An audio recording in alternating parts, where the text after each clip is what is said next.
Meu amigo, minha amiga, seja muito bem-vindo ao mais um episódio do Aprovação PGE, a PGE Cast, o podcast oficial do futuro procurador. No episódio de hoje a gente vai receber, olha só, um popstar, um cara que joga Champions League do direito já há mais de anos. Há muitos anos, ele é uma das grandes referências no direito administrativo, professor aqui também do Aprovação PGE, é um cara que, com o passar do tempo, virou nosso amigo pessoal. É um prazer estar recebendo aqui no podcast do Aprovação PGE, professor Rafael Oliveira. Bom demais, meu amigo. Depois dessa saudação, eu fico até envergonhado. Estou aqui já vermelho, mas Champions League eu sou no máximo ali um zagueiro, né, um meio de campo, não sou centroavante igual o Rodrigo Henrique. Mas é um prazer estar aqui no Aprovação PGE, no podcast do Aprovação PGE. E como o Rodrigo falou, a gente começou essa relação de forma bem profissional, né, e hoje a gente tem uma relação de amizade. Então, para mim, é um prazer duplo estar aqui no Aprovação PGE, não só pelo lado de trazer ensinamentos, tentar trazer experiências de vida para as pessoas que estão se preparando para procuradorias, mas especialmente por estar entre amigos. Então, prazer, muito obrigado pelo convite. Top, Rafael Henrique, tudo bom, meu amigo? Tudo bem, meu amigo. Mais um episódio especial aqui hoje, né? Realmente receber Rafael. É isso que ele falou, né? Um grande professor, mas virou um grande amigo.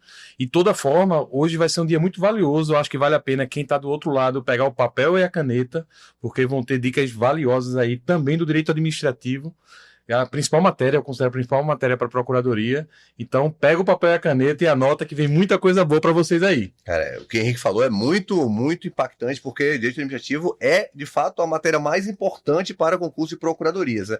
Direito administrativo, ele está dentro de quase todos os outros aspectos das outras matérias. Quando você analisa uma questão discursiva, sempre vai ter alguma coisa de direito administrativo, nem que seja a parte mais principiológica, né? Então a gente vai conversar com o Rafael aqui, não só a história dele, como ele surgiu, vamos dizer assim, mas também sobre os temas de direito administrativo, perspectiva dessa grande matéria nas provas, seja de fase objetiva, discursiva e oral. Agora, Rafa, para a gente começar aqui, conta um pouquinho para o pessoal que eventualmente não te conheça, como você surgiu no mundo dos concursos. Eu sei que você é procurador do município do Rio de Janeiro, né? Uma das melhores PGMs do Brasil. Conta como foi que você deu esse estalo para pensar no mundo dos concursos de procuradorias. Bom, na verdade, na graduação, eu não pensava sequer em fazer concurso.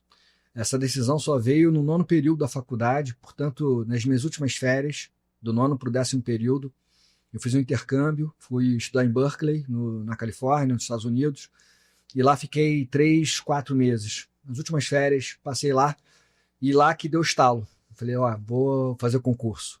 E aí eu pedi, então, demissão do emprego que eu tinha. Era um emprego, realmente, não era só estagiário, eu tinha carteira assinada já na refinaria de petróleo lá no Rio de Janeiro, de Manguinhos, na assessoria jurídica. Então peço a minha demissão, decido fazer concurso, no 10º período começo a estudar. E com muita sorte ali passei rápido, fui defensor público federal já em 2001, então com menos de um ano já de formado eu já consegui essa aprovação, tomei posse. Fiquei poucos meses e nesse período eu tentei outros concursos e abri o concurso da PGM Rio. Eu não fiz nenhum outro concurso de procuradoria na minha vida. E esse concurso da PGM Rio abriu, e isso foi sorte, eu falo sorte literalmente, porque esse concurso não acontecia fazia quase 10 anos. E é um concurso muito esperado. Então, quando ele apareceu, eu estava no momento lá, auge da preparação, falei, eu vou tentar. E deu certo. Então, não foi planejado, não foi focado. Eu caí, eu costumo dizer, de paraquedas na procuradoria. Mas assim que eu fui aprovado na PGM Rio, eu não tive nenhuma dúvida. Na hora eu falei, essa é a minha carreira. Porque eu conheci de perto, não só a estrutura da PGM Rio, mas eu conheci de perto as matérias que são tratadas dentro da Procuradoria. E eu já tinha uma paixão pelo direito administrativo. Foi a matéria que eu escolhi fazer na época da prova da OAB, e era a matéria que eu já tinha escolhido lecionar, mesmo antes de ser professor. Portanto, eu já tinha a intenção de ser professor e a intenção de ser professor de administrativo. E aí a Procuradoria seria o local perfeito, não só pela estrutura, não só pela remuneração, não só pelos temas ali abordados, pela importância da carreira, mas pelo fato de eu lidar com o direito administrativo no dia a dia. Então pedi exoneração da Defensoria Pública da União. Eu também tinha passado na Defensoria Pública do Estado do Rio de Janeiro, pedi final de fila. Estava na segunda fase do MP Rio. Aquele momento que você começa a passar para tudo que aparece, né? Abre a porteira. E aí eu optei pela Procuradoria. Isso foi em 2001. A minha aprovação foi em 2001, minha posse foi em fevereiro de 2002. Então estou na PGM hoje, mais de 23 anos na PGM, e não me arrependo nem um dia de ter feito essa opção. E eu costumo dizer que caí de paraquedas, mas hoje essa história ela não se repetiria, com certeza, porque hoje os concursos das procuradorias se proliferaram, né, e as procuradorias ganharam mais força. Não falo só em remuneração, falo em termos de reconhecimento institucional. Então hoje você tem procuradorias em todos os estados, você tem a própria AGU muito forte hoje em dia. Lá em 2001 a AGU e a Defensoria da União ganhavam quase a mesma coisa e ganhavam mal. Hoje as duas carreiras ainda bem ganham bem. E muitos municípios criaram procuradorias. Então eu digo, hoje, sem sombra de dúvidas, o candidato que vai fazer procuradoria, primeiro, ele tem muito mais opções, mas segundo, tem muito mais concorrência também. Tem um desafio aí que é realmente passar num concurso que é cada vez mais disputado, especialmente nessas procuradorias que têm um bom sistema remuneratório e permitem a advocacia, como é o caso da PGM Rio. Legal. Pegando até esse gancho, muita gente está pensando em concurso para PGM do Rio de Janeiro, né? Rafael Oliveira, o que tem de fato? O que tem de boato? Vou colocar ele numa saia justa aqui. É boato, é fato, esse concurso da PGM do Rio vai sair ou não vai? Isso nem é saia justa para mim, esse é fato, não é boato. O concurso vai sair e eu digo que é fato porque nós já temos a definição da banca examinadora. Lembrando que o concurso da PGM Rio é um concurso muito peculiar em relação às demais procuradorias, porque não tem etapa objetiva. A primeira fase já é uma primeira fase discursiva. Já tem o regulamento do concurso, já publicado, e nessa primeira fase discursiva, o candidato, a candidata, eles vão ter ali 12 linhas para responder. É quase como se fosse uma questão objetiva / subjetiva. É objetiva em termos de poucas linhas de resposta, você tem que ser conciso na resposta, mas é discursiva a questão. Não é saber se você sabe fazer um X ou não e eventualmente dar uma sorte de acertar lá a alternativa. Tem que saber escrever e de maneira enxuta.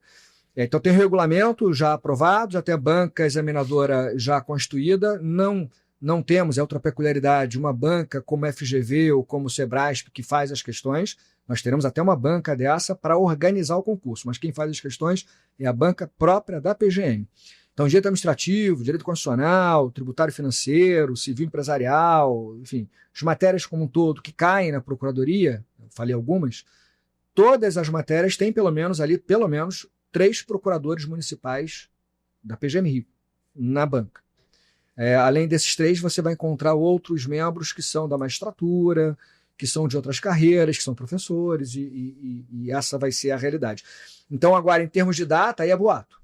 Né? Em relação realmente à data da prova, realmente a gente ainda não sabe. O que se tem é uma expectativa de que o concurso já tenha o seu edital publicado até dezembro, mais tardar início do ano, mas em termos aqui de chutômetro, eu diria que a prova deve acontecer, se não no final do ano, acho que não deve acontecer mais no final do ano, porque ainda está aqui em novembro, mas certamente no início do ano que vem.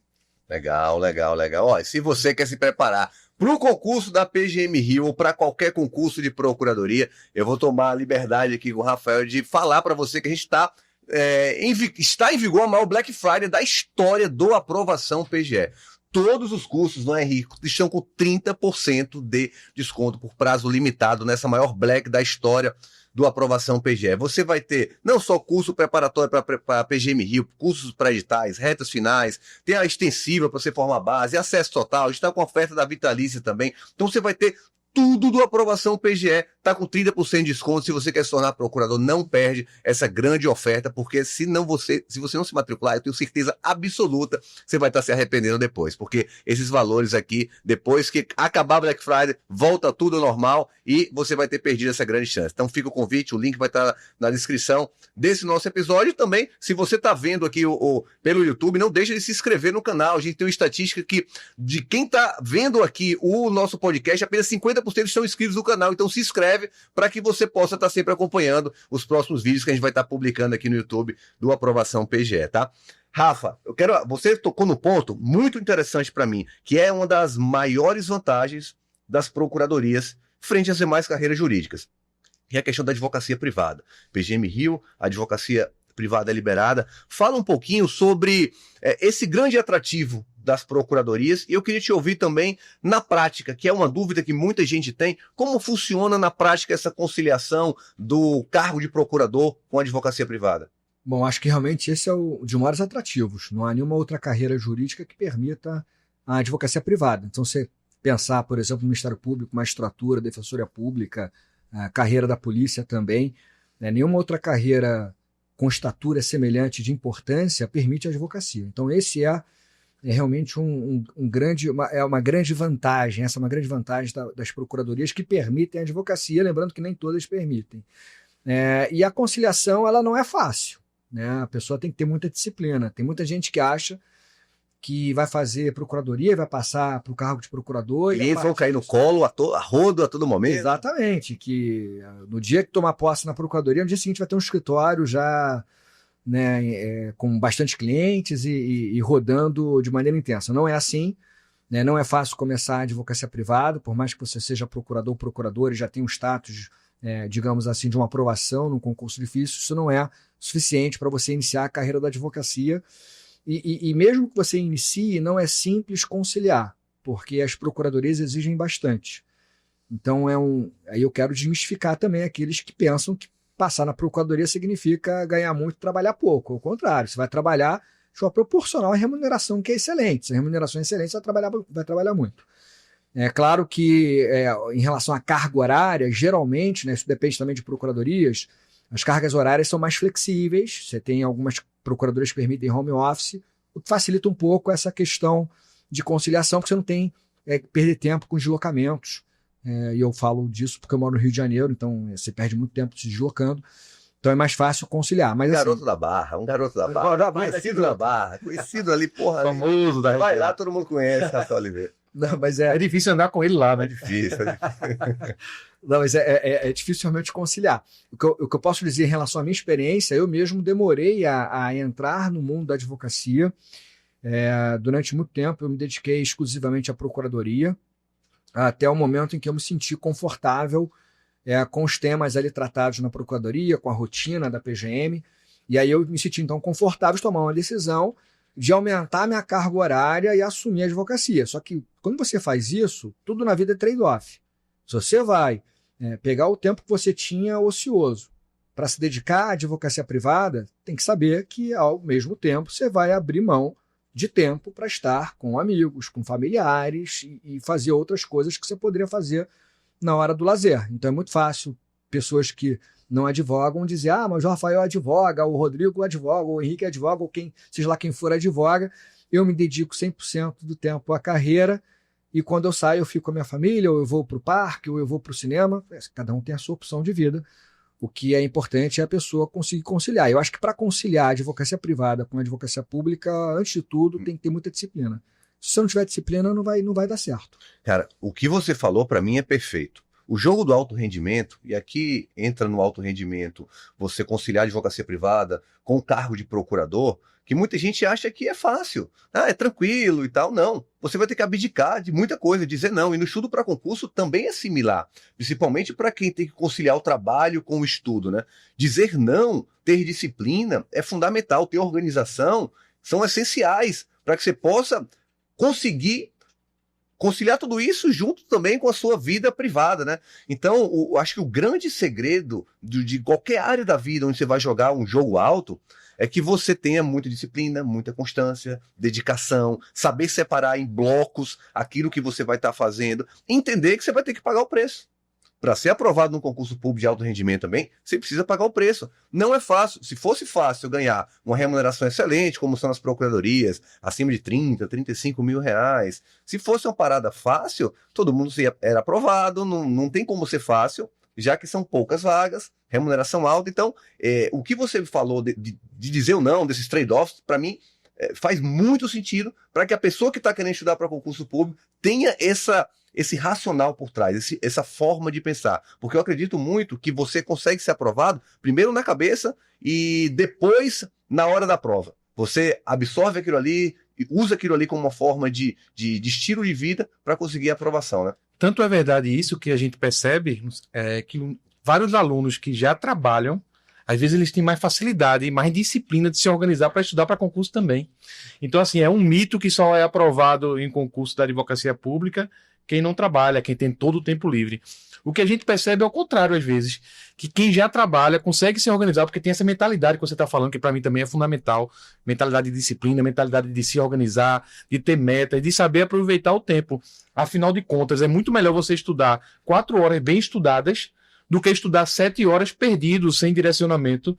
Então, muito interessante isso que vocês dois falaram aqui, trouxeram para quem está do outro lado da câmera. Boa.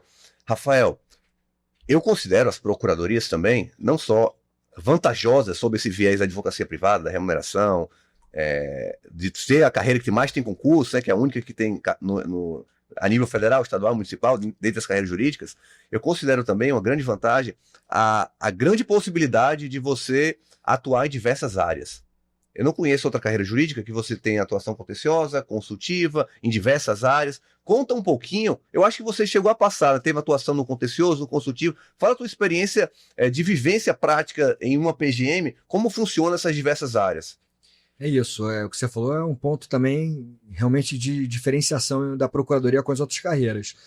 Em relação à PGM Rio, isso se reflete em outras procuradorias também, a gente tem uma divisão de área de contencioso e uma área consultiva. E tanto é que nós temos um procurador-geral ou uma procuradora-geral, atualmente é um procurador-geral, e esse procurador-geral conta com 2 subprocuradores ou 2 subprocuradoras. Hoje nós temos um subprocurador do consultivo e uma subprocuradora do contencioso, realidade atual da PGM Rio. E aí abaixo da subprocuradoria do contencioso, especializadas áreas que tratam de contencioso, de ações judiciais, basicamente. E abaixo da subprocuradoria do consultivo, uma especializada, uma área que faz toda a parte consultiva das secretarias municipais, gabinete prefeito. Eu já trabalhei nas 2 áreas, né? Como eu falei antes, eu estou já na PGM há mais de 23 anos.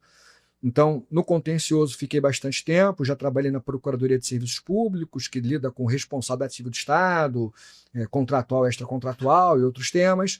Já trabalhei no contencioso também na área da dívida ativa, já trabalhei na área de pessoal, as ações envolvendo servidores estatutários.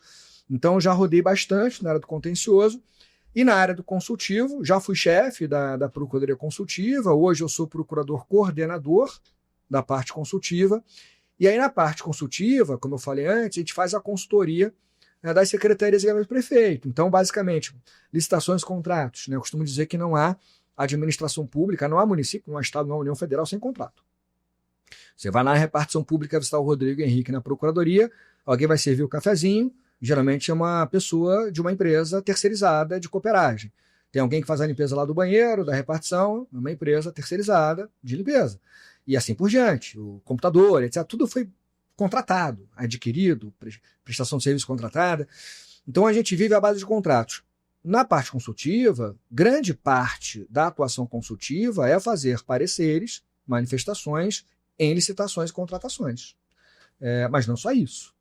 Né? Na elaboração da política pública, a gente tem que emitir também consultoria, opiniões. Então, isso também eu acho que é um grande diferencial.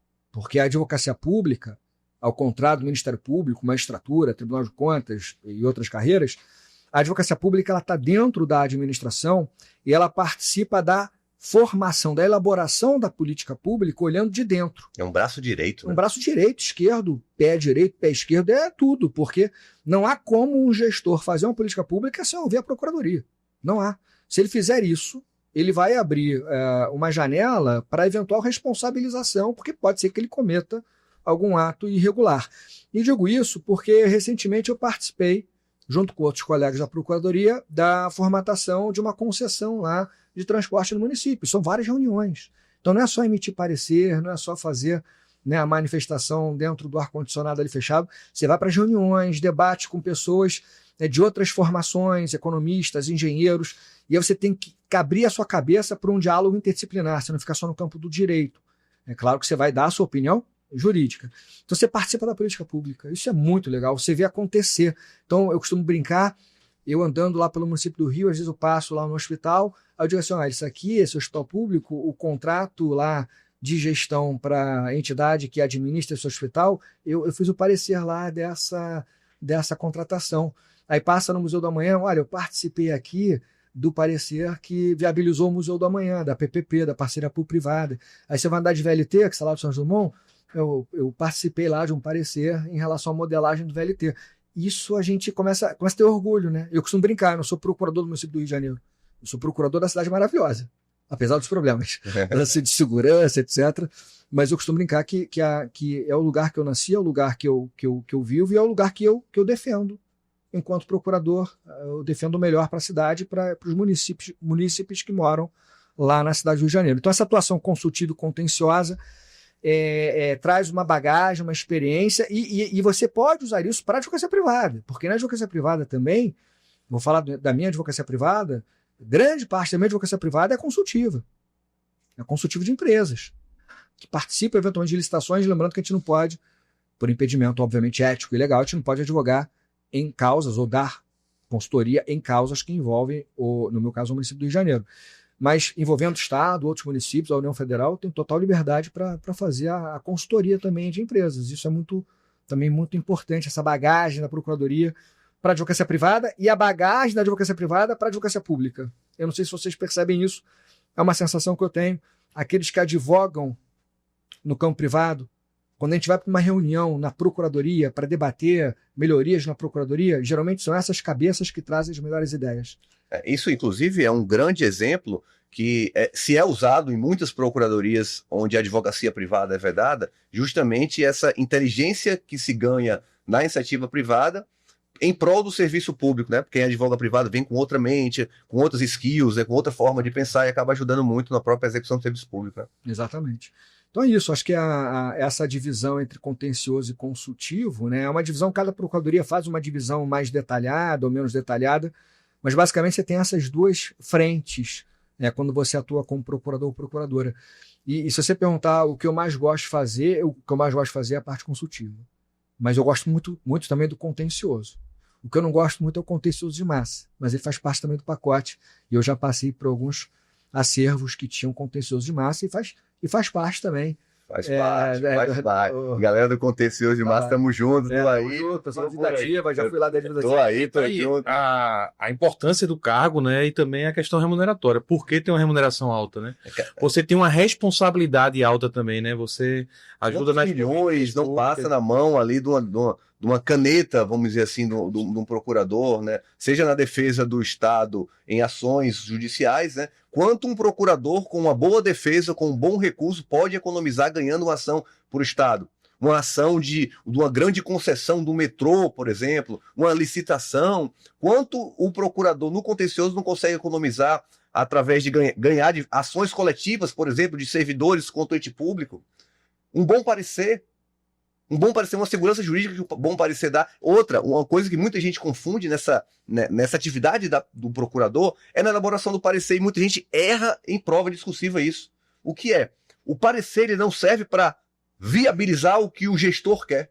O parecer ele serve para dar segurança jurídica. Ele vai ser opinativo para dizer se, olha, essa política pública, isso que você quer fazer, administrador público, pode ou não pode, com base no ordenamento jurídico. Né? Então, assim, para mim, nós três somos muito suspeitos a falar. Sim. Não tem carreira melhor que procuradoria. É extremamente dinâmica, é algo que você vivencia muitas das questões do dia a dia.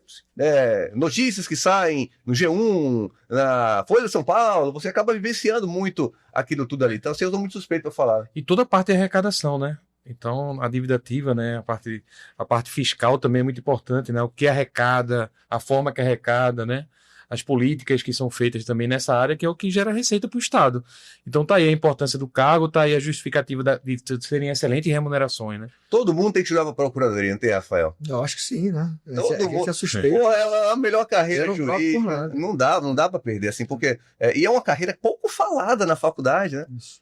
Exato, como eu falei, quando eu me formei lá em 2000, 2001, ninguém saiu da faculdade pensando em ser procurador ou procuradora do município, do Estado, ou advogado da União.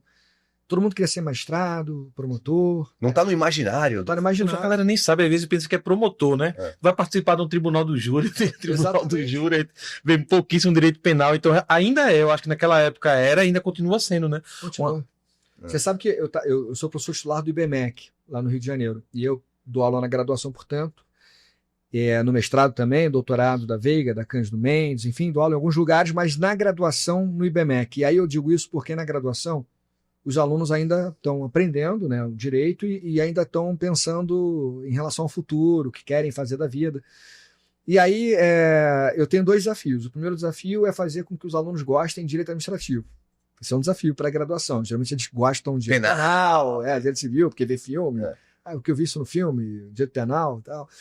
A minha família lá, todo jantar de família tem um problema de direito de família, todo mundo pergunta, eu quero saber de direito civil, quero saber de direito de família, mas direito administrativo ninguém quer. Aí o primeiro desafio é esse, eu supero esse desafio mostrando na primeira aula como o direito administrativo faz parte do dia a dia de cada um deles.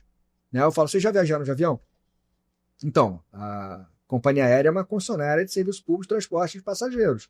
Tem uma licitação, contrato de concessão com a União e pode, então, fazer esse transporte. Vocês têm carteira de motorista? Então, a carteira de motorista é um consentimento de polícia, é uma licença, é um ato vinculado. Eu vou explicando. Vocês tocam no direito administrativo todos os dias, só que vocês não percebem. Então, eu tento botar eles ali no mesmo nível de paixão do direito penal e direito civil. E o outro desafio é esse, apresentar o cargo de procurador, porque às vezes eles perguntam, Rafael, o que você faz da vida? Eu falei, eu sou procurador. Procura o quê? Procurador do município do Rio. Procura o quê? Procura o quê? Né? Tem essas brincadeiras, mas também tem aquelas perguntas assim, não, mas você então propõe ações penais? Eu falei, não sou promotor de justiça nem procurador de justiça, sou procurador do município do Rio de Janeiro. Então o que você faz? Afinal de contas, eu explico o que eu faço. Então você é um advogado. Sou um advogado. O advogado público, o cliente é o ente federado e seus cidadãos. E o advogado privado, o cliente é a pessoa física ou a empresa que vai lá no seu escritório. Eu sou um advogado público.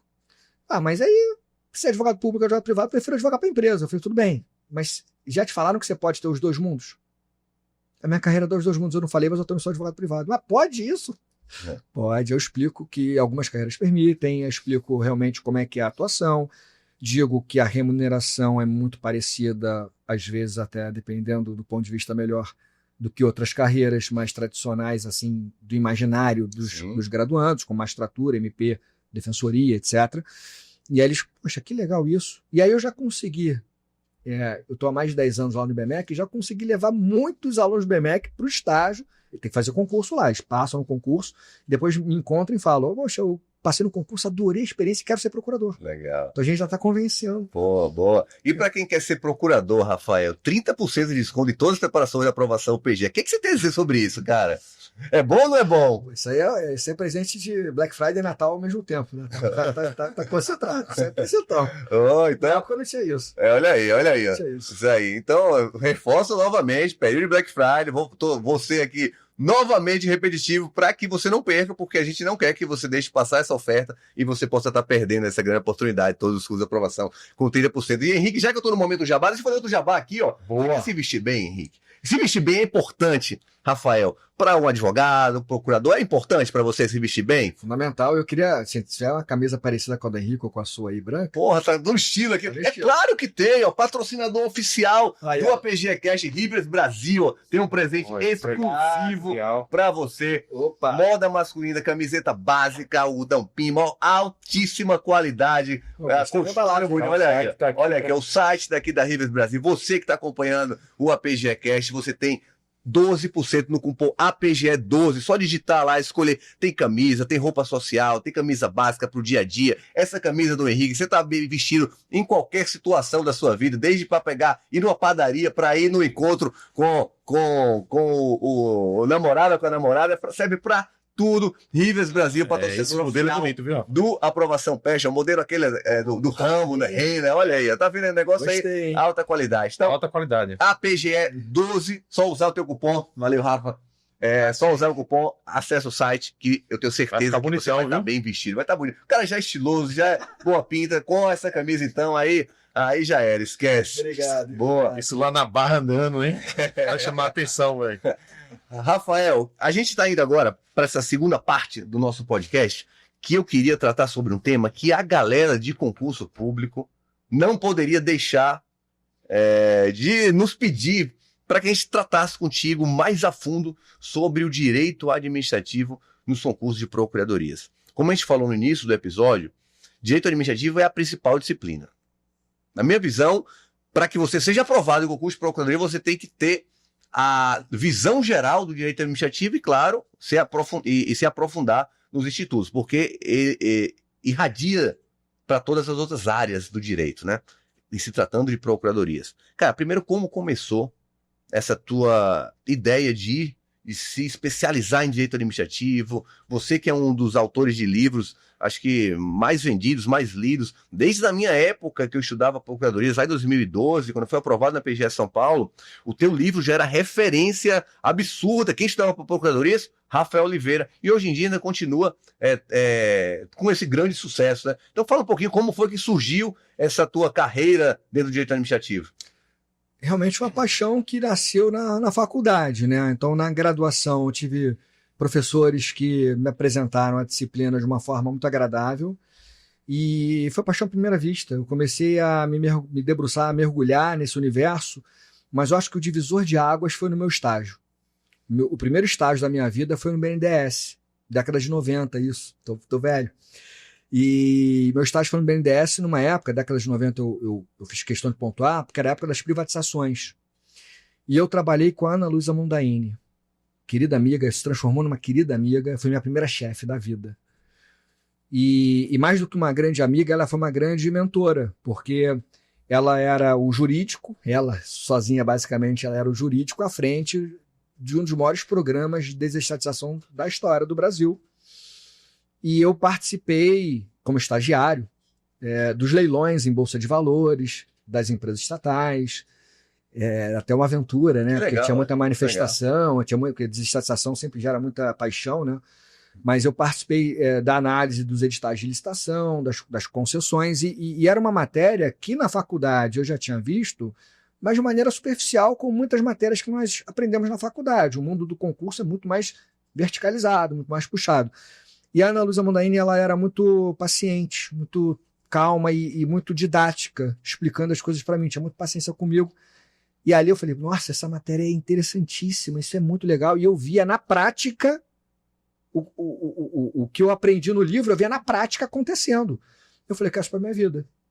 Então foi ali que eu decidi, primeiro, ao me formar na PUC, eu fiz PUC no Rio. Ao me formar na PUC, eu ia fazer a minha prova da OAB de segunda fase de direito administrativo, ali eu tomei essa decisão, e eu queria, mais rápido possível, ser professor de administrativo. Só que para ser professor, primeiro eu queria passar no concurso para ter a minha estabilidade, a minha segurança, e depois seguir em frente com as minhas paixões. Então foi ali que surgiu. E aí quando eu entro na procuradoria, basicamente eu passei nesse concurso com menos de um ano de formado. Quando eu tomei posse eu tinha um ano já de formado, um ano e pouco. Como eu falei antes, né, eu na procuradoria, eu sentia aquele déjà vu, né, aquilo que eu tinha visto no BNDES. Eu comecei a vivenciar na prática o que eu tinha aprendido nos livros, das minhas referências. Então ali eu comecei a lecionar direito administrativo, isso já em 2002, quando eu tomo posse na procuradoria. No mesmo ano eu começo a lecionar, inclusive na Escola da Magistratura do Rio de Janeiro, na Emerge, onde eu estou há mais de 23 anos como professor também. Isso foi paixão à primeira vista. E como eu me dedicava muito na preparação das aulas, eu pegava todos os livros possíveis, artigos, para fazer aquela aula melhor do mundo, assim, na minha cabeça. Na hora que você vai dar aula, você não fala nem metade do que você preparou. É geralmente assim. Mas eu comecei a perceber que meu material estava ficando muito interessante. Assim, eu tinha a opinião de todos os autores importantes, eu tinha um aprofundamento de alguns temas que vários não aprofundavam, mas eu via na procuradoria o tema e aprofundava a parte da minha experiência prática. E aí me deu outro estalo. Além de professor, por que não escrever um livro? E aí comecei a produção de livros. Hoje eu tenho mais de 10 livros publicados, sozinho, né? Se eu contar obras coletivas, mais de 30. Então são vários livros. Um deles é o manual, o curso de direito administrativo, que é um xodó, né? Digamos assim, a minha vitrine hoje, em termos de bibliografia, mas tem um livro também de licitações e contratos, de improbidade administrativa, de LGPD, Lei Geral de Proteção de Dados Pessoais. Deixa eu só te interromper, desculpa te interromper, mas é fazer uma parte aí que você estava falando, eu estava me lembrando. E eu acho até interessante te dar esse feedback. Na época que eu estudava, cara, quem tinha o livro do Rafael, que naquela época ele era branquinho com a capinha, com um detalhezinho verde, no idos de 2012. Quem estudava para procuradorias e tinha aquele livro, cara, parecia o cara estava em outro patamar. Quem estudava pelo Rafael Oliveira, tipo assim, esse aqui entende, esse aqui tá estudando forte para procuradoria. Não existia esse boato no mundo do concurseiro, velho? Totalmente isso, e é o que você falou, acho que esse viés prático que ele teve, né? Que ajudava no parecer, que a gente sabe. Já serve para a segunda fase. Já serve para a segunda fase. Tinha outros livros bons que a gente se preparava para a primeira, mas você resolvia o seu problema da segunda fase, que é, afinal de contas, não adianta passar só na primeira, né? Sim, tem que passar. Não que você tem que começar estudando para a segunda, mas você tem que passar nas duas fases, e como você falou, o direito administrativo vai estar. É raríssimo ele não estar numa prova discursiva, né? É quase impossível não estar numa prova discursiva. E sabe que na época que eu comecei a escrever o curso, né, de direito administrativo, esse branco com detalhe verde, continua até hoje essa tonalidade aí de cores, eu escrevendo o manual, quando chegou, por exemplo, no capítulo de princípios, eu me empolguei. Eu tinha uma meta de escrever no máximo 50 páginas por capítulo, para o livro não ficar muito grande, com mais de 1000 páginas, e não ficar prático para o aluno estudar para um concurso. Não queria um tratado. Eu me empolguei no capítulo de princípios. Então, ao invés de 50 páginas, quando eu olhei, já estava com 150 páginas. Aí eu tinha dois caminhos: enxugar e jogar o resto fora, ou aproveitar o que eu escrevi. Aí aproveitei e escrevi um livro de princípios, bem aprofundado. E enxuguei para o manual essa parte de princípios para se transformar em 50 páginas no máximo. Aconteceu a mesma coisa no capítulo 17 e no capítulo 18 do meu manual, que é o que eu falo de licitações e contratos. Me empolguei, só que me empolguei bem nesse caso, porque é o tema que eu lidava no dia a dia, na prática. Ao invés de 50 páginas para um capítulo e 50 para outro, um tinha 200, 300, outro também 200, 300, se transformou num livro de licitações e contratos. E aconteceu a mesma coisa no capítulo de organização administrativa, que eu falava de terceiro setor. Terceiro setor é um tema muito pouco aprofundado em manual. Concessões e administração pública direta e indireta. Me empolguei nesse tema, escrevi um livro sobre organização administrativa. Então, assim, o interessante é que o meu manual de direito administrativo, ele acabou se transformando num livro que hoje está na 13ª edição, vai para a 14ª, e desse livro saíram outros livros. Legal. Eu vou até dar uma sacada, pegando esse gancho, sobre princípios. Muita gente, numa prova discursiva de procuradoria, às vezes dá aquele branco, né? Não sabe o que responder. E quando você falou de princípios, me veio à mente aqui uma dica interessante para dar para a galera que está vendo aqui sobre prova de segunda fase. Vê se você não sabe, cara, recorre aos princípios. Se pegar em direito administrativo, você dominando ali os princípios do LIMP, né, legalidade, impessoalidade, moralidade, publicidade, eficiência, você dominando aquilo ali. E a parte do regime jurídico administrativo, indisponibilidade do interesse público, prevalência do interesse público sobre o interesse privado, às vezes quando você não sabe uma questão, se você começa a desenvolver esses princípios, por mais que você possa não acertar a questão toda, você vai pontuar. Porque o examinador acaba que tudo gira, de alguma forma, na parte principiológica. Né? E ajuda muito também em prova oral, né? Em prova oral tinham os apontamentos ali para começar também, quando não sabia de alguma resposta, iniciar por ali. Eu acho que é isso. Eu falo também muito isso em aula. Tem uma boa base de princípios, porque os princípios é como se fosse um prédio, né? E os princípios fossem a fundação do prédio. Se você tiver uma fundação mal feita, o prédio fica torto ou cai, né? Então, se você tiver uma base principiológica boa, o seu prédio, o seu conhecimento fica consolidado. Se sua base for ruim, o seu conhecimento do direito administrativo fica comprometido. E isso que você falou é uma verdade assim, muito importante, porque eu vou dar um exemplo prático, inclusive. Né? Eu estava dando aula, acho que foi ontem, de licitações e contratos, e aí veio o debate de contrato verbal no poder público. Só para dar um exemplo do que você falou. Aí você não lembra a solução, mas com base no princípio você mata. Aí a lei diz, a lei de licitações, a lei 14.133, que contrato verbal é nulo e não produz efeito. Só admite uma exceção, que é o contrato verbal até R$10.000, esse bolo já foi atualizado, está um pouquinho maior do que R$10.000. Então, tirando isso, não pode contrato verbal, e se você fizer contrato verbal, a lei está dizendo literalmente, é nulo e não produz efeito.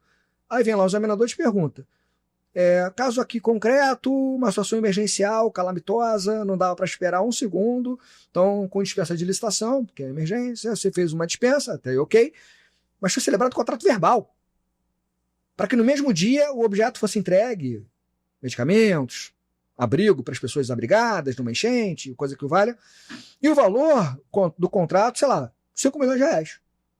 Então não é pequeno valor. Não poderia ser verbal.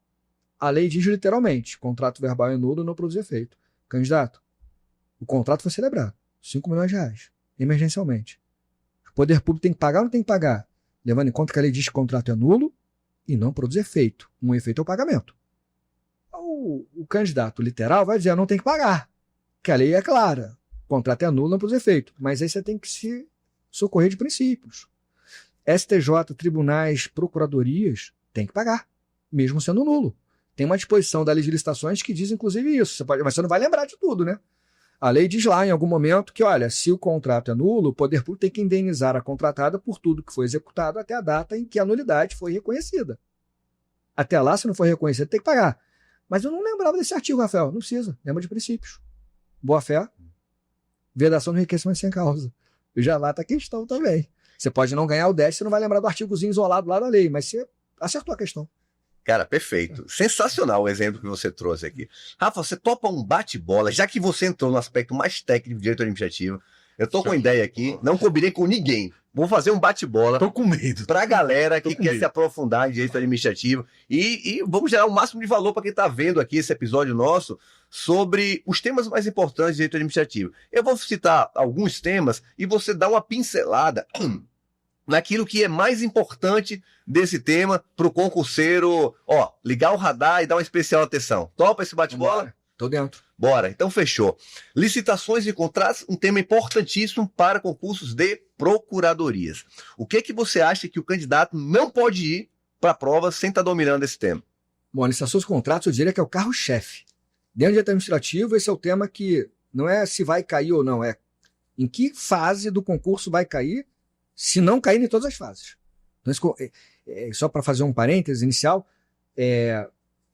direito administrativo é o carro-chefe em qualquer procuradoria, mas eu diria que tem dentro da matéria um outro carro-chefe que é a licitação de contratos, um subchefe, digamos assim. E eu acho que não dá para ficar só com manual. Para quem quer realmente procuradoria, eu sugiro ler livros ou artigos específicos sobre o tema de licitações de contratos. Basta ver o nível de verticalidade e aprofundamento das questões, especialmente pensando aqui em segunda fase, né, uma fase mais vertical, mais elaborada. Mas, enfim, em relação a licitações de contratos, tem alguns pontos que eu acho que o candidato não pode desconsiderar.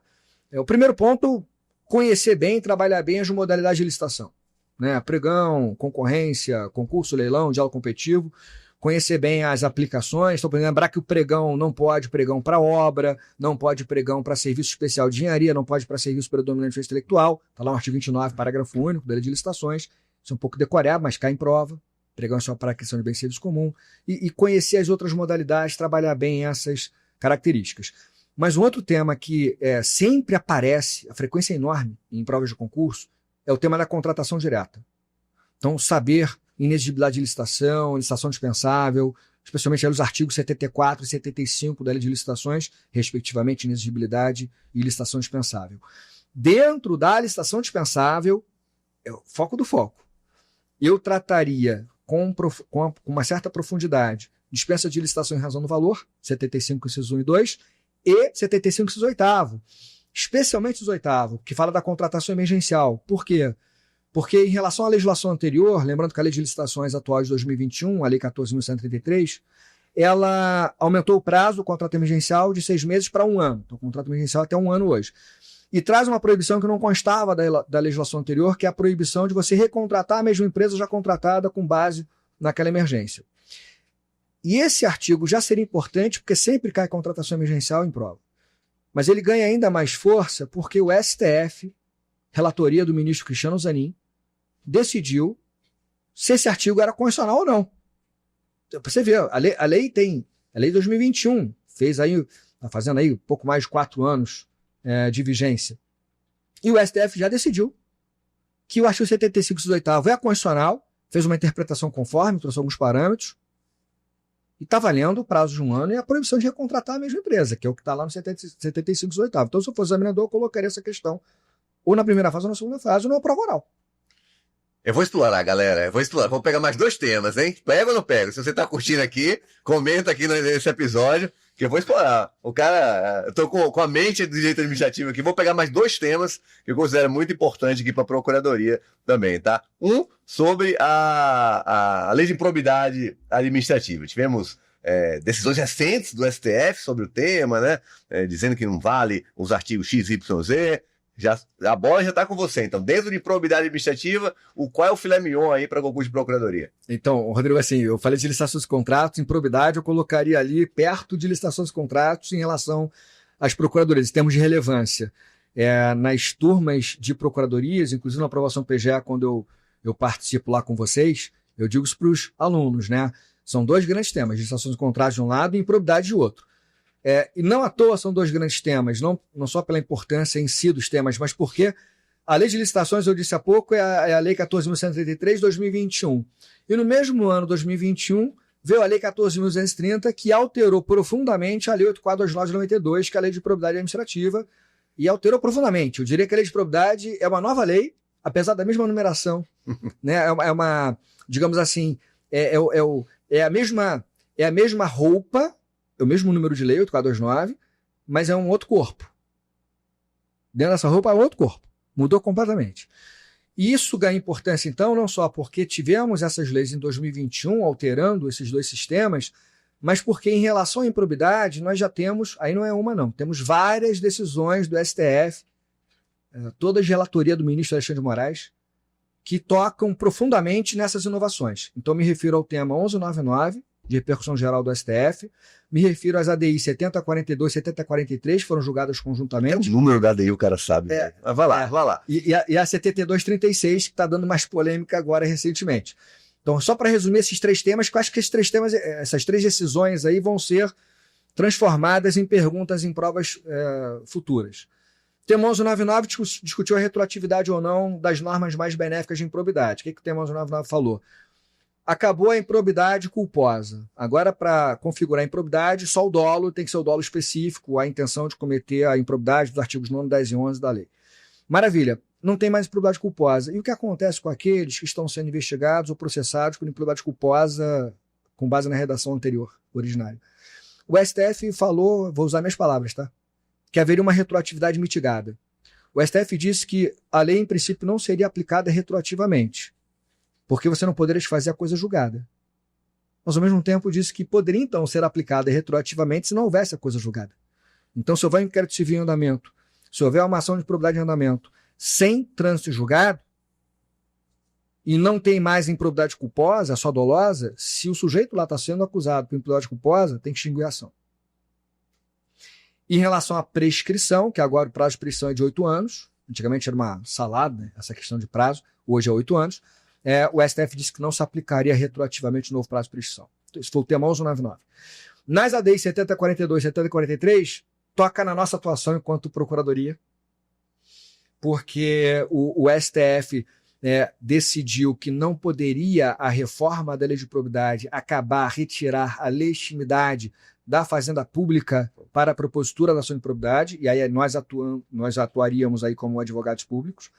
Portanto, o STF restaura a legitimidade ativa para a Fazenda Pública propor, assim como o Ministério Público tem legitimidade, propor ação de probidade e celebrar a NPC, a Acordo de Não Persecução Civil. Então, a ADI 7042 a 7043. E na ADI 7236, é claro que tivemos outros conteúdos, tá? Estou aqui resumindo. Mas na ADI 7236, que é de relatoria do ministro Alexandre de Moraes, e que, por enquanto, não temos a decisão do plenário, é só decisão monocrática do ministro Alexandre, numa primeira decisão, o ministro Alexandre de Moraes suspendeu vários artigos da lei de improbidade. Vários. Mas numa decisão mais recente, está aqui, em novembro, tem um mês aí, 2 meses no máximo, o ministro Alexandre de Moraes volta a essa ADI 7236 e dá uma nova decisão monocrática para, além daquelas suspensões dispositivas que ele já tinha decretado, agora suspender a eficácia do prazo da prescrição intercorrente. A prescrição intercorrente não existia na legislação anterior, foi criada com a reforma, e ela se contaria pela metade do prazo da prescrição originária, que seria 8 anos, então a intercorrente seria em 4. Então, se entre a inicial, propositura da ação, e a sentença decorrer mais de 4 anos, prescreveu. Se entre a sentença, o acórdão do TJ, o TRF, passar mais 4 anos, prescreveu. Do acórdão até o STF-STJ mais 4 anos, prescreveu. Prisão intercorrente é isso, 4 anos. O STF, Alexandre de Moraes, suspende o prazo de 4 anos, dizendo que é inconstitucional. Isso foi 1 mês, 2 meses atrás, e prisão intercorrente 4 anos.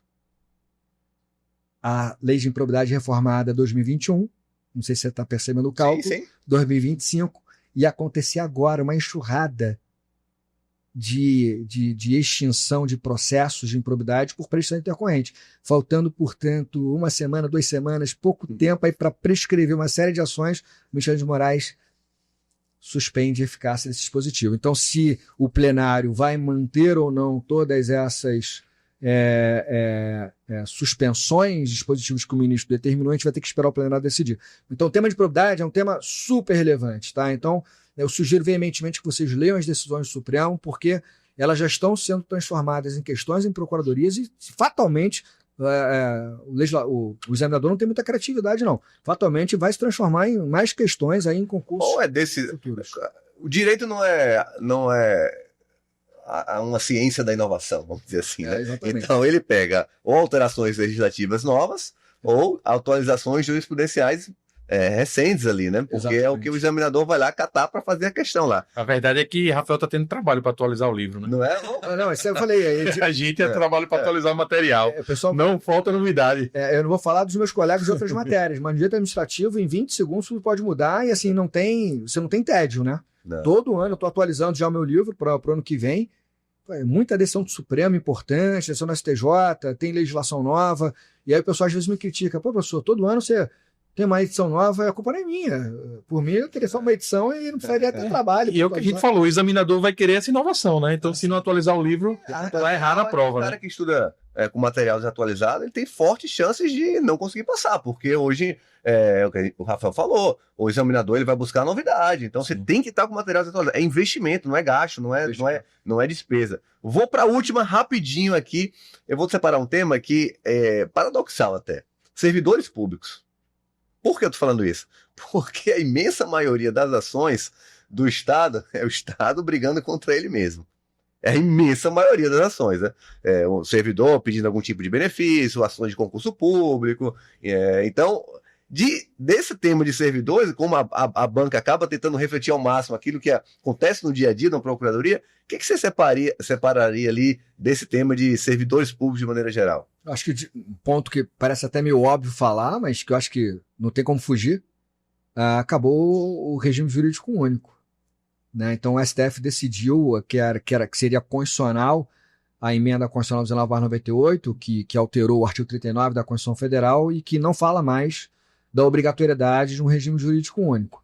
Então essa obrigatoriedade constitucional caiu. E interessante essa decisão porque o STF tinha dado lá a liminar, isso foi 2007, 2008, e agora não confirma a liminar, julga improcedente a ADI, acho que foi 2135, não me lembro agora o número da ADI exato, mas julga constitucional a emenda 19. Então acabou a obrigatoriedade constitucional do regime jurídico único e, portanto, hoje você pode ter dentro de uma mesma entidade administrativa servidores seletistas e estatutários.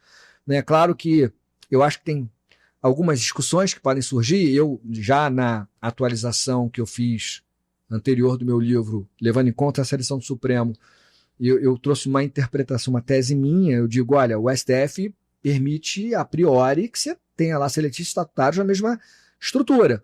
Mas eu tenho uma tese de que essa liberdade ela não é absoluta e que para algumas carreiras chicas de Estado você não poderia transformar os servidores em seletistas, né?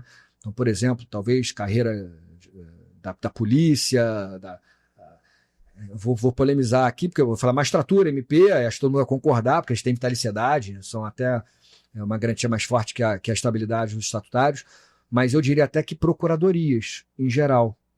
Mas o problema é que você pode falar isso para a AGU, pode falar isso para a PGE, mas para a PGM perde força a minha tese, porque o próprio STF, esse ano, decidiu, e aí é um bom tema também para procuradorias, decidiu que não pode, por exemplo, um Estado obrigar os seus municípios daquele Estado, não pode o Estado obrigar os municípios a terem as suas procuradorias institucionalizadas, né? Muitos municípios não criaram procuradorias ainda. Né? O STF disse que se o Estado obrigar o município a ter procuradoria, essa norma estadual será considerada inconstitucional. É o município que decide de maneira autônoma se vai ter procuradoria ou não. Beleza, entendi a decisão do Supremo. Eu só não gosto do resultado, porque dá a ideia de que o município teria liberdade para criar ou não procuradoria. E na minha, eu sei que eu sou minoritário aqui, mas na minha opinião, ainda que não seja mencionada na Constituição Federal, a Procuradoria Municipal, literalmente, a PGE é mencionada, a AGU é mencionada, se o município quer ser ente federado autônomo, no mínimo tem que ter uma procuradoria concursada, é o mínimo. Mas eu não tenho dinheiro para fazer o concurso, eu não tenho interesse, então assim, você não tem nem que sobreviver como município autônomo. Aliás, é um bom debate, né? Bom. Eu diria que muitos municípios não poderiam ser municípios. A nossa federação é uma federação de mentirinha, mas não fala para ninguém. Está sendo gravado o podcast? Tá Tô brincando, mas tô brincando. Mas é mentirinha a nossa federação. 90% dos municípios vive de repasses voluntários e involuntários de governos federais e estaduais. E meu dinheiro, minhas regras. É que nem a criança pequena de 10 anos de idade que vira pro pai, você não manda em mim. Desculpa, eu mando. Cara, muito, muito boa reflexão. Muito bom o tema, porque com análise racional da coisa, sem deixando de lado aspectos emocionais. Quando a gente conversa sobre temas mais espinhosos, geralmente vai para um lado mais emocional, outro, mas já que você está soltando polêmica aqui, eu vou para outra polêmica, pô. Tá no momento polêmico, a gente chegando no final do podcast aqui nosso, eu vou soltar mais uma polêmica aqui, você que se vira aí para responder, Rafa. Reforma administrativa e procuradoria. Eita, e aí, o que vai impactar? Vai passar? Não vai passar? Tem grandes implicações. A gente vê um movimento forte das associações, a ANAP, na defesa ali contra a reforma administrativa. Eu queria te ouvir, qual é a tua visão geral, assim, especificamente sobre esse tema? Eu acho que, primeiro ponto, é preciso reformar a administração pública como um todo. Eu acho que o sistema atual não é eficiente. Primeiro, uma crítica, não estou elogiando a reforma como foi proposta. Eu tenho várias críticas em relação à reforma, mas eu acho que como está, não pode ficar. Isso é minha opinião pessoal. Você hoje tem uma falta completa de incentivos aos servidores públicos, especialmente servidores públicos de alto escalão. Então, falando de procuradoria. Hoje, um procurador, dependendo da procuradoria, ele já entra na carreira, em 3, 4 anos já está no teto remuneratório. E já não vai ter mais quase nenhum incentivo econômico, digamos assim, ao longo dos próximos 30, 40 anos de carreira. Isso tem que criar incentivos. Ao mesmo tempo, ele tem uma garantia que, se mal utilizada, pode gerar comodismo, que é a estabilidade. Então, você pensa um servidor que já está no teto da remuneração, pode ganhar uma verba indenizatória ali por fora, uma verba honorária. O STF botou no teto, né? Então, nem isso, em tese, poderia. Então, está até da remuneração e tem estabilidade, qual é o incentivo para essa pessoa trabalhar bem e ser mais eficiente? Bom, se eu fizer meu feijão com arroz, eu vou ganhar X. Se eu fizer além do feijão com arroz, eu vou ganhar X também. E aí vem a maldição do serviço público, na minha opinião. Você vai hoje numa repartição pública, a pessoa que mostra talento, que se destaca, o que ela ganha em troca? Mais trabalho. Ela não ganha reconhecimento. O reconhecimento é mais trabalho. Quando muito, ganha lá uma medalhinha no final da apostadoria, lá depois, no final da carreira, e vai embora para casa. Na iniciativa privada, o talento ele é recompensado não só com remunerações, mas ele é recompensado com outras formas de premiações, às vezes não em pecúnia. A gente não tem um sistema de incentivos, na minha opinião, no serviço público. A estabilidade ela é fundamental para a independência do servidor, mas se mal utilizada, ela serve como um incentivo ao comodismo. E eu digo isso porque nós temos várias exceções à estabilidade. Nós podemos mandar embora um servidor estável por sentença judicial transitada julgado, por PAD, compra defesa contraditório, insuficiência de desempenho. Até hoje não temos a lei complementar. Estamos falando de reforma administrativa e nem temos a lei complementar. 98? Que é de 98. Foi da emenda 19. Está lá no artigo 41, parágrafo 1º, inciso 3. Né? Até hoje não veio a lei complementar. Que poderia avaliar desempenho dos servidores e, a partir de uma avaliação de desempenho, eventualmente mandar embora aqueles que não têm desempenho adequado. Ou premiar aqueles que têm um desempenho além da média. E ainda tem aquela quarta hipótese, está mais deslocada do artigo 41, está mais distante, que é do excesso de gasto com o pessoal, quando você está ultrapassando a LRF, que também é muito pouco implementada. E um monte de estado, um monte de município furando a LRF e ninguém cobra de maneira efetiva. Então, acho assim, Como está, não está bem. Não gosto. Né? Não acho que é o adequado. Mas, ao mesmo tempo, a reforma que está sendo proposta, ela, na minha opinião, é muito polêmica. Porque ela tenta transformar de uma maneira muito profunda e, às vezes, na minha opinião, desproporcional essa realidade. E aí acaba dando um tiro no pé em alguns pontos. Né? Então, assim, eu não quero entrar em muitos detalhes da reforma, primeiro porque ainda é um projeto, é uma PEC, né, que vai se transformar agora numa PEC. Segundo, porque geralmente quando uma reforma entra, a gente não sabe como é que ela sai. A gente sabe como é que ela entra, não sabe como é que ela sai. Eu tenho a certeza, eu quase que a certeza, eu poderia dizer pela minha experiência, que 99% de chance dela não sair como ela entrou. De não ser aprovado tudo que foi colocado no texto. Porque tem muita água para rolar. Muita água para rolar e é muito polêmico o texto. Eu gosto muito da lógica da PEC, dessa proposta, vamos chamar aqui, que é do deputado Pedro Paulo, que é do Rio de Janeiro, inclusive. Eu gosto muito dessa proposta quando fala de profissionalização, quando fala em governança no setor público, vai nessa tendência que a gente já está vivenciando. Eu gosto muito dessa parte da profissionalização, da eficiência, da governança, etc. Mas tem pontos que não dá para a gente aceitar. Tem pontos que colocam em risco a autonomia dos municípios e estados, o que é muito complicado. Eu já falava que a federação já é quase de mentirinha. O que faz o legislador municipal? Aí você vai ver as leis municipais que são promulgadas. Ou muda nome de rua, ou fala de servidor lá municipal, ou alguma coisa ou outra. A maioria é declarada inconstitucional. A maioria, estou exagerando, mas muitas são declaradas inconstitucionais, porque o município não pode muito. O vereador fica lá preso. E o Brasil, nessa dimensão que era, cada estado com sua realidade, município, você vir com algo de cima para baixo, regulamentando como se tudo fosse igual, né? Exatamente. É muito perigoso. Eu acho muito legal, aí vão me bater aqui os meus colegas de magistratura e algumas PGEs, mas eu acho que era para ontem acabar com as férias 60 dias. Não dá para aceitar mais isso, com todo o respeito aos meus amigos que têm. Aproveitem enquanto vocês têm, mas não faz mais sentido numa realidade atual você ter 60 dias de férias. Então tem na minha opinião, boas ideias.